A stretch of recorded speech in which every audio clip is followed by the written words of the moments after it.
We finally know now when fans are going to get to see Anthony Richardson up close and personal for the first time. Let's get to it. You are Locked On Colts, your daily Indianapolis Colts podcast. Part of the Locked On Podcast Network, your team every day.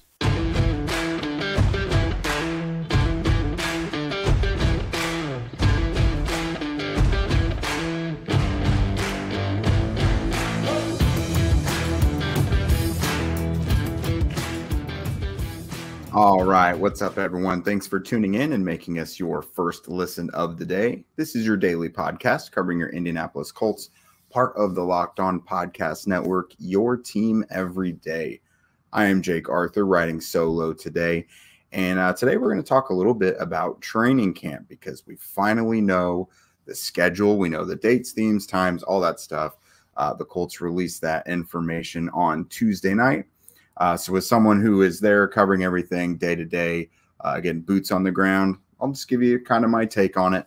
We'll dive into some of, the more key points of the schedule, as well as guys who I think have the right recipe to shine on offense and defense. Rules are they can't already be someone who's kind of broken out to the Colts fans specifically. They're hopefully going to make a name for themselves this summer. So to start out, there are going to be 13 open practices to fans. It is free once again this year, but you do have to have tickets. They have the clear bag policy, everything. There's really no change there from if you've been to training camp anytime in the last few years. It's pretty much business as usual. Most of these 13 practices are morning ones. It looks like Shane Steichen is a morning guy. It's usually the coaching staff that determines what time of day they practice. Now, remember, last year, the Colts shifted to more of a noon start time to try and get ahead of their slow starts that they'd been having, the week one stuff. They wanted to shake off those losses. It did not matter. So it's going to be mostly morning stuff. For those of you who have been to Grand Park there before, those morning practices can get real muggy. So just prepare for that. There's also 3 practices on weekends. So if you're someone who just cannot get time off during the week, there are going to be some there for you as well. There's also going to be 4 night practices. Those are always awesome. Everyone loves to go to those. Pretty much standing room only on those. So it's Saturday, July 29th. That practice is from 6 to 7:30. Saturday, August 5th, again, 6 to 7:30. And then on Wednesday and Thursday, August 16th and 17th, that's the last 2 practices of training camp. Those will be from 6 to 8. Those will be the joint practices with the Bears ahead of their preseason matchup, the Bears here in Indy. So that'll be fun. Again, a lot of people from Illinois, I'm sure, will be coming in for that. So be sure to get your tickets already if you're dragging your feet on that. So it looks like, again, they're going to have their first practice July 26th. That's a Wednesday, which means they should be reporting the day before. We'll get our hands on these guys and get to talk to them a little bit that day when they report. We usually get a handful of players. Chris Ballard will speak. Shane Steichen might say something as well. So the players may get started practicing on the 26th, but we'll have more for you on the day before. And then again, final practice, it's that last joint practice with the Bears on Thursday, August 17th. So remember, kind of peppered in throughout all this is the preseason schedule. They've got week 1 on August 12th at 1 p.m. against the Buffalo Bills. That's in Buffalo. Next one is, again, at home. It's when they host the Bears. August 19th at 7 p.m. That's when that one will be at Lucas Oil. And then their final preseason is on the road against the Philadelphia Eagles on August 24th at 8 p.m. They're actually going to have joint practices with the Eagles that week as well, but that will be out in Philadelphia. That's why only 13 open practices for fans this year, and it's closing a little earlier. It's because they're going out to Philadelphia. So that explains that. The Colts have been hosting teams for, seems like 4 or so years now, 4 or 5 years in a row now. This is the first time I can remember in a while that they're actually going somewhere else during joint practices.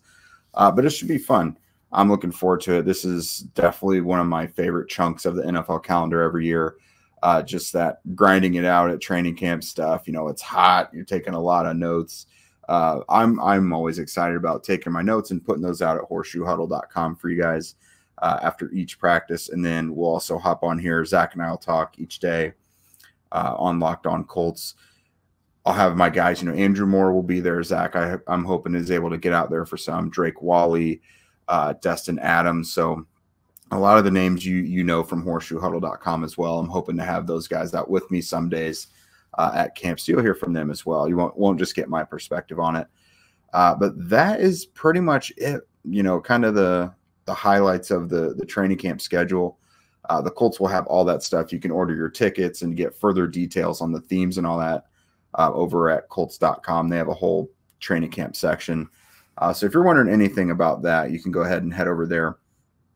Next, again, I'm going to talk to you about some guys on offense who I think have a chance to be stars during training camp. There's always kind of some common themes each year, so we'll see how some of these guys shake out. But before we get into that, a word from our friends over at FanDuel. Take your first swing at betting on the MLB at FanDuel and get 10 times your first bet amount in bonus bets up to $200. That's right. Just bet $20. You'll land $200 in bonus bets back, win or lose. That's $200 that you can spend betting everything from the money line to the over-under to who you think is going to hit the first home run.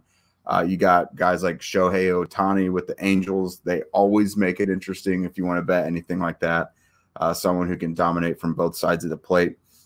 And you can do all this on an app that's safe, secure, and super easy. Plus, the most trustworthy thing to me is when you win, you can get your money back instantly. You don't have to wait. There's no long period for you to get the money that you earn back. So there's no better place to bet on the MLB than FanDuel, America's #1 sportsbook. So again, sign up today and visit FanDuel.com/lockedon to get up to $200 in bonus bets. That's FanDuel.com/lockedon. FanDuel, official partner of Major League Baseball. And everydayers, don't forget, we wrapped up our positional preview. That's definitely something everyone will want to check out heading into training camp there in late July.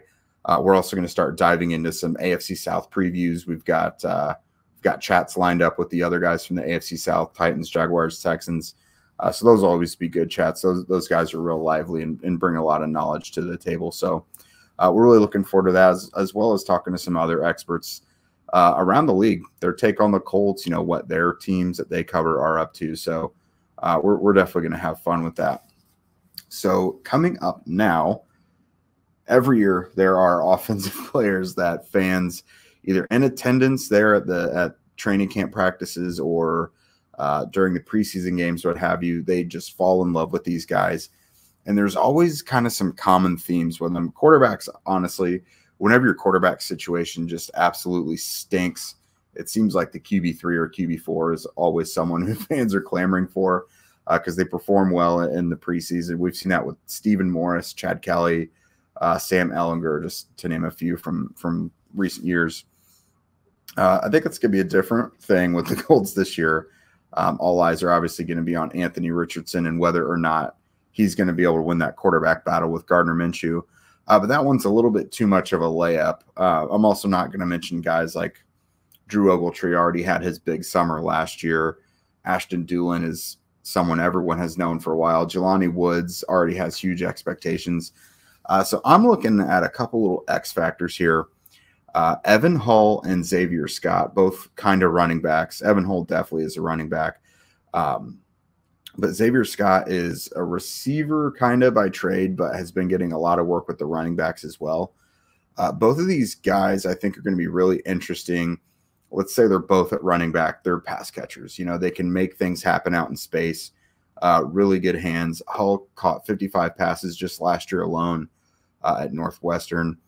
Xavier Scott, in his last 3 years there with Maine, he's got 75 carries for 494 yards. That was a 6.6 yard average with 6 scores. He also caught 60 passes for 649 yards. That's over 10 yards a catch with another couple scores. The guy has returned kicks. He's thrown a few passes. He's even played a little bit of defense. So this guy literally can do whatever you want.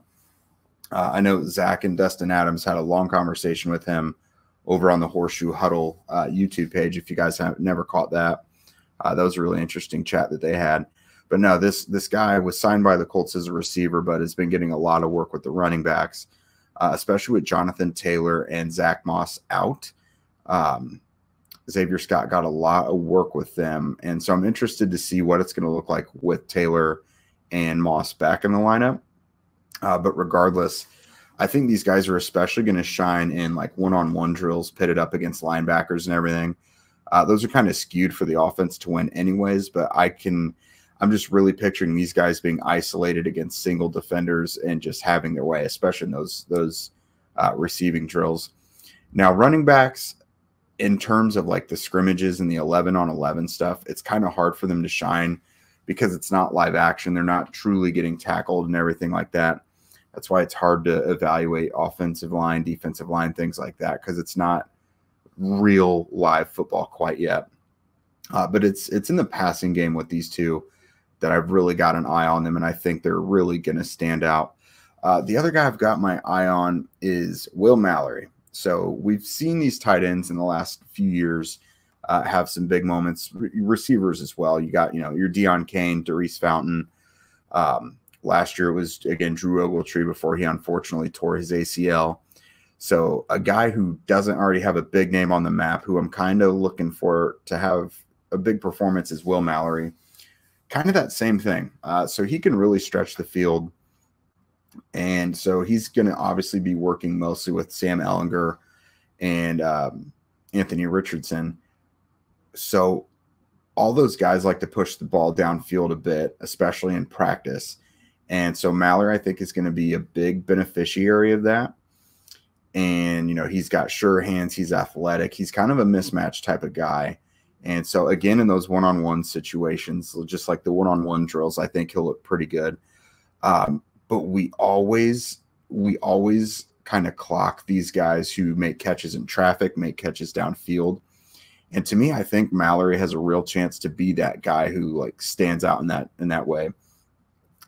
Now, these are not the same type of tight ends, but something I'm kind of envisioning in my head is Hale Hintges from a few years ago, a rookie undrafted tight end out of Alabama.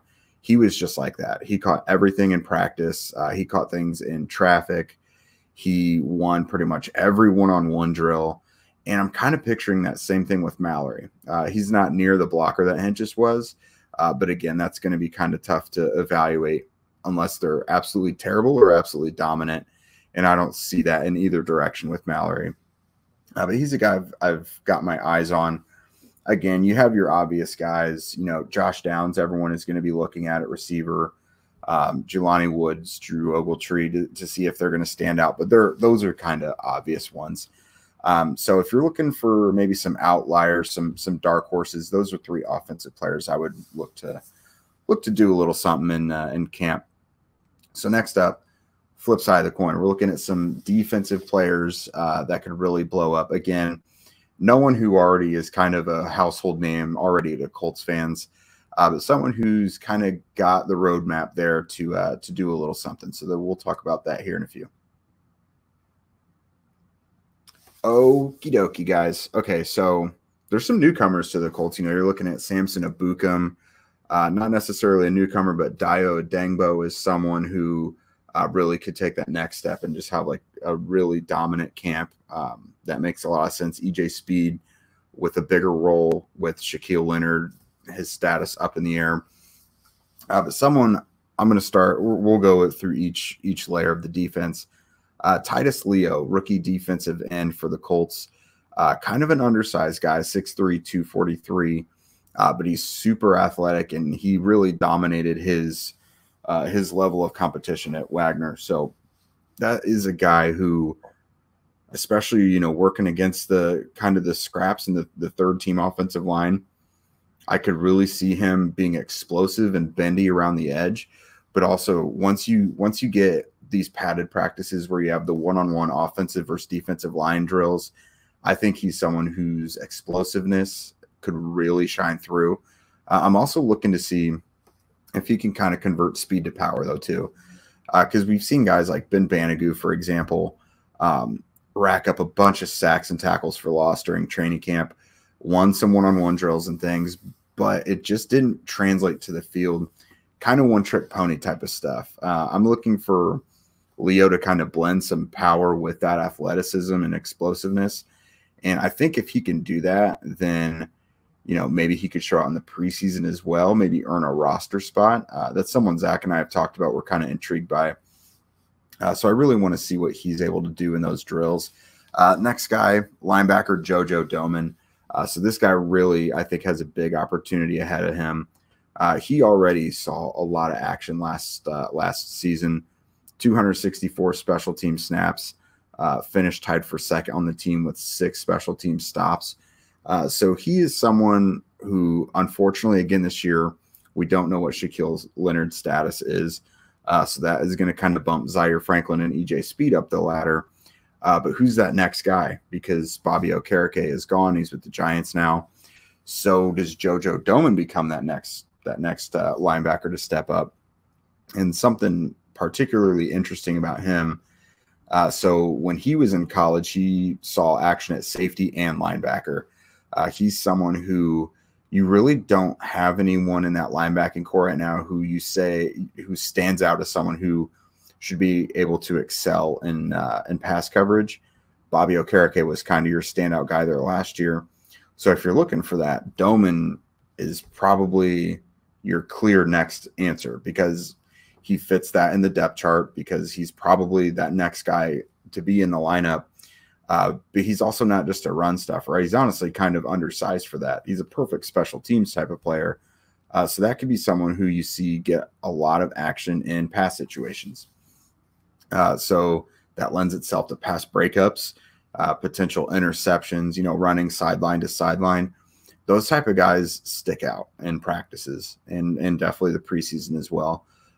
So if Domann is given those type of opportunities, if Leonard is still out for a while, I could really see Domann getting a lot of opportunity to stand out. And he's a really talented player.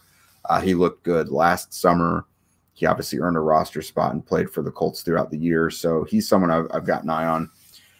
These next ones. So this is another tie at the end of it. So I really wanted to say Rodney Thomas, but, he started 10 games last year. Everyone knows who he is. He's probably your top safety right now. So I'm going with a mix of Darius Rush and Nick Cross. So Rush is a rookie cornerback, 5th rounder, and then Nick Cross is a second-year safety, taken in the 3rd round last year. Cross did, he started the season as the starter at strong safety, but just wasn't quite ready and got usurped by Rodney McLeod. And then Darius Rush had a great spring football up until he had a hamstring injury this offseason. So these two guys I'm really looking to excel. So Cross actually did excel last summer. That's why he became the starter at strong safety entering the season. He had a good preseason. He kind of developed this knack to be able to break up passes in the Colts' own end zone, which is invaluable if you can, keep the other team from scoring on you. So I'm looking for him to have another big summer. Will that translate this time to being able to see action on the field? We'll see, because your starting safeties right now are Rodney Thomas and Julian Blackmon. So is he going to get a starting spot? I don't think so. I think it's the lineup ahead of him is even more ironclad than it was last season when things were a little more open. But that one's tough. Now, Darius Rush, I think he does actually have the possibility to earn a starting spot because, right now with the Isaiah Rodgers senior situation, you've got to imagine a suspension is coming sometime soon. So you've got Kenny Moore in the nickel, Julius Brents, Juju Brents, he could, if he's out there and healthy, he hasn't been able to participate because of that wrist.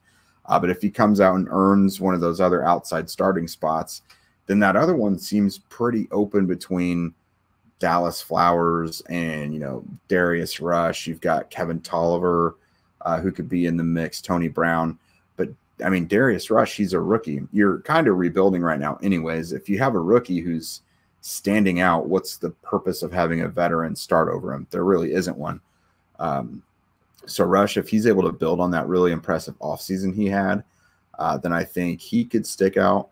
Again, former wide receiver, still kind of young to the cornerback position. Really athletic, lengthy guy, great ball skills, great coverage skills. He kind of stays in the receiver's hip pocket. As far, again, we'll just kind of touch on Cross again. So I think what he's going to have to do, he's going to have to show that in coverage, he's still got that ability to break up things behind him. But as a strong safety, he's going to have to prove that he's prepared to digest everything he's seeing in front of him. Because with those strong safeties in the box, you're kind of an extension of the linebacking core almost. You got to make sure you can keep things ahead of you. And so I think as long as he's not showing that things aren't too big for him, which I think, that everyone has kind of said the right things about him so far this offseason. Ron Miles has said positive things. Gus Bradley has said positive things. And he was a young kid. He's 21 now, but he's super young player.